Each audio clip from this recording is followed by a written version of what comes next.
Welcome to அம்மா வீட்டு சாப்பாடு. இன்றைக்கி நீங்கள் பார்க்க போகிறது கார மசாலா ஆம்லேட்டு. அதுக்கு தேவையான பொருள் வந்து 2 முட்டை, அரிஞ்ச வெங்காயம் 2 வெங்காயம், வெறும் மிளகாத்தூள், மஞ்சத்தூள், கறி மசாலா தூள், சோம்புத்தூள். இது எல்லாத்தையுமே தனித்தனியாக அரிஞ்சு வச்சுக்கோங்க.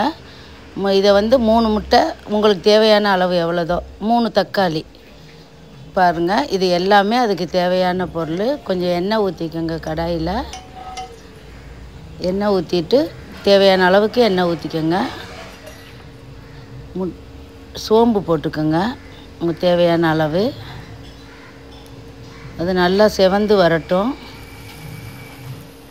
திருப்பி வெங்காயம் பொடிசாக அரிஞ்ச வெங்காயம் 2லேருந்து 3 வெங்காயம், அதாவது 3 முட்டைனா 3 வெங்காயம், 3 தக்காளி. இதை நல்லா வெங்காயத்தை வதக்கிக்கோங்க. ஒரு முக்கால் பதம் வர்ற அளவுக்கு வதக்கிக்கோங்க.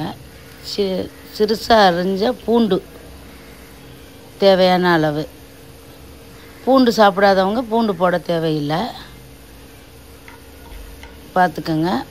பச்சை மிளகா, ஒரு மிளகாய் கட் பண்ணி பொடிசாக கட் பண்ணி அதிலே போட்டுருங்க. இது கொஞ்சம் நேரம் நல்லா வதங்கட்டும். நல்லா கொஞ்சம் நேரம் கிளறி விட்டுக்கிட்டா நல்லா வதங்கிடும். இப்போ தேவையான அளவு உப்பையும் போட்டு நல்லா ஒரு கிளறி விட்டுருங்க.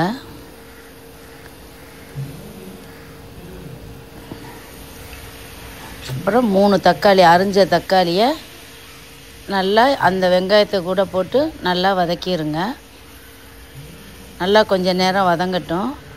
நல்லா அரிஞ்ச வெங்காயம், பூண்டு, பச்சை மிளகாய், தக்காளி இது எல்லாமே கொஞ்சம் நல்லா வதங்கணும். கொஞ்சம் நேரம் நல்லா வதங்கட்டும். அதுக்கு பின்னாடி மிளகாத்தூள், மஞ்சத்தூள், கறி மசாலா தூள், சோம்புத்தூள் இது எல்லாம் போட்டு நல்லா ஒரு கிளறி விடுங்க. நல்லா கிளறி விட்டுருங்க. ஒரு சைடாக நின்றக்கூடாது. நல்லா அகலமான கடாயாக இருக்கணும். அதாவது இருப்பு சட்டி மாதிரி, எங்கள் ஊர் பாசையில் சொல்கிறேன், இருப்பு சட்டி மாதிரி. இப்போ 2 முட்டையை எடுத்து உடச்சி, 2 முட்டையும் ஊற்றலாம், 3 முட்டையும் ஊற்றலாம். உடச்சி ஒரு கிண்ணத்தில் வச்சு அதில் அரிஞ்ச வெங்காயம், உப்பு, இப்போ மிளகுத்தூள் போட்டு நல்லா கலக்கி அடிச்சிருங்க. ஆம்லேட்டுக்கு மாதிரி நல்லா கிளறி வச்சுக்கோங்க. அடித்து நல்லா பாருங்கள், நல்லா அடிச்சிருங்க. உப்பு மிளகு எல்லாம் போட்டது அதனால் அடித்து வச்சுருக்கேன். இப்போ பாருங்கள்,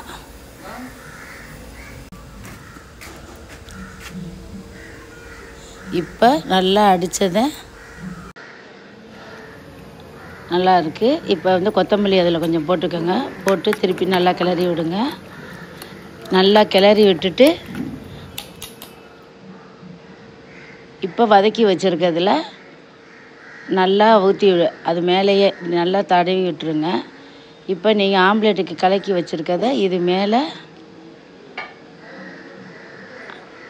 ஆம்லேட்டுக்கு கலக்கி வச்சுருக்க இது மேலே அப்படியே ஊற்றி விட்டுருங்க. அடுப்பை சிம்மில் வச்சுக்கோங்க. சிம்மில் வச்சுட்டு இதை நல்லா ஊற்றி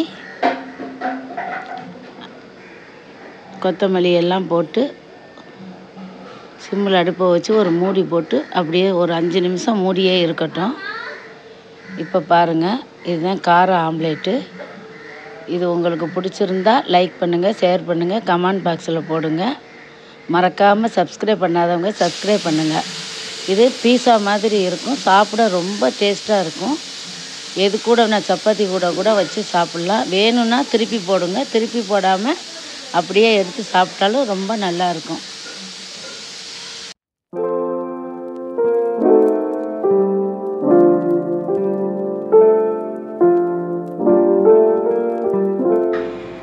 எல்லாருக்கும் தேங்க்யூ.